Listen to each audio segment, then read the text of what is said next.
Hello and welcome to January's Team Brief. My name is Louise McKenzie. I'm the Director of Workforce Transformation and I hosted Team Brief this month. We had 4 items on the agenda this month. The first item was presented by Erica Heppelston, and she talked about the preparation that we're doing for the CQC inspection, which happens on the 28th of February. She presented a daily checks card. She's asking teams to go through that daily checks to make sure that all of the actions from the CQC visit previously are now embedded. Second item was a presentation by one of my team, Colleen Sherlock, and she talked about the new onboarding and buddying programme that we are piloting in March and launching in April. So watch out for what that means in terms of the additional support and welcoming that we want to do with our new starters.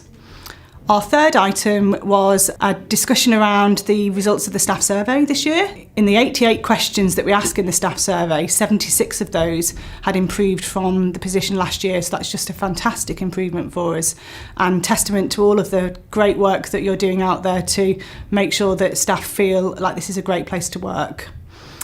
The final item that we did, and we had a discussion at the end of Team Brief in relation to this, was the introduction of the new apprentice scheme that starts in April, and the different types of apprentices that we're starting to plan to be appointing to next year. So great opportunity for us to think about a completely new pipeline of young workers coming into the organisation who will have some additional support and a really good structured training programme. So watch out for more information on this and make sure you think about whether or not an apprentice could be part of your workforce for the future. Hi, I'm Erica and I spoke about our preparations for the CQC inspection, which is coming up on the 28th of February. What we're asking all staff to do in all teams across the hospital is to roll out the action cards that have been distributed across all areas in order to ask that at every team meeting and every handover and every ward round that all members of your teams go through the action cards together, checking that everybody is prepared and knows the things that we need to show to the CQC to prove that we've improved on all of those areas that they showed us last time. And on that list, the areas we'd particularly like you to concentrate on is firstly getting your medicines management training up to date, and that's on the training tracker system, and also making sure that you complete the as required medication section of every patient's drug chart, and that consultants check this on every single ward round. Thanks to everybody for your support and making sure that we show the CQC just how well that we're doing.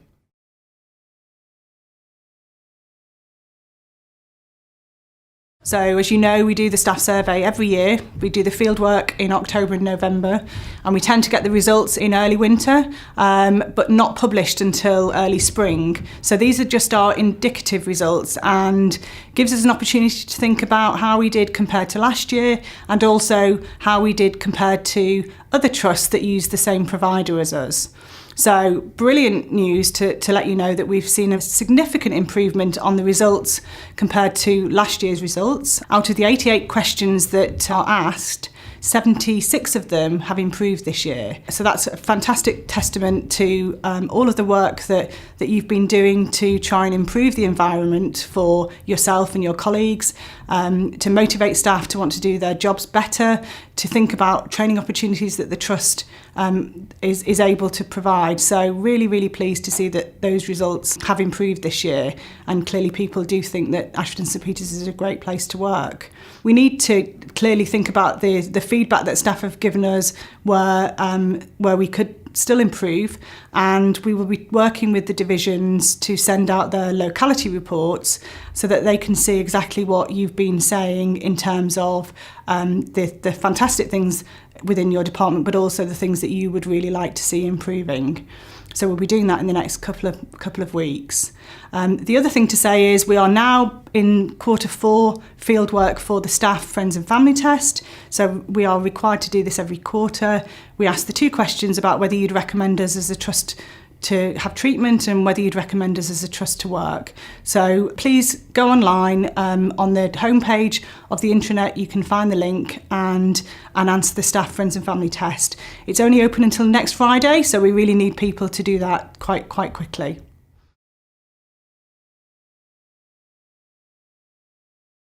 Hello, I'm Colleen Sherlock, Assistant Director of HR, and at Team Brief today I talked about onboarding and buddying.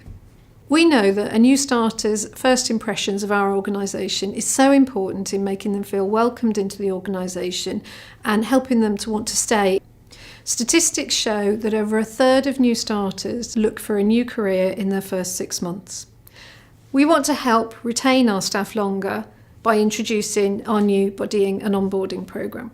The key features of the onboarding programme are about encouraging our managers to make contact with new starters before they start, so they know who their manager is going to be, they know where the department is and where they're expected to go on their first day, and they may even have met some of the team. We'll make sure they have a buddy assigned to them who can help them with things like finding out where the kitchen is or where people go and get their lunch. We'll be piloting the programme with some of our new starters in March, and then we'll be rolling out the full programme in April. So if you're a manager who's got a new starter joining you, please talk to us about how we can help you to help them settle in.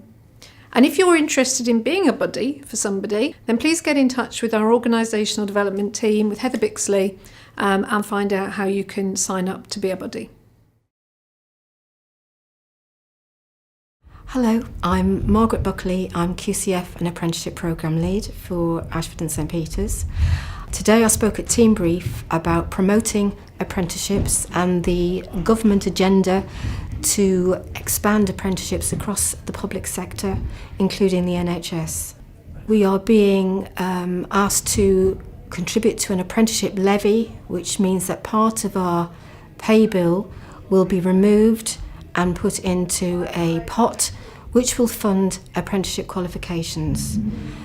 And we will be also given apprenticeship targets by the government to achieve within a specified amount of time.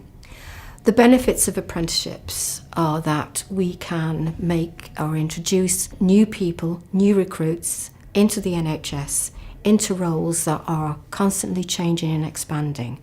And we're not just talking about doctors and nurses. We want to promote the benefits of working within the NHS and the range of roles available to them. Apprenticeship qualifications are available for existing staff as well as newly employed apprentices. If you need any information regarding recruiting an apprentice, please contact HR in the first instance. They will advise and guide you regarding job descriptions, personal specification for the role, and also salaries.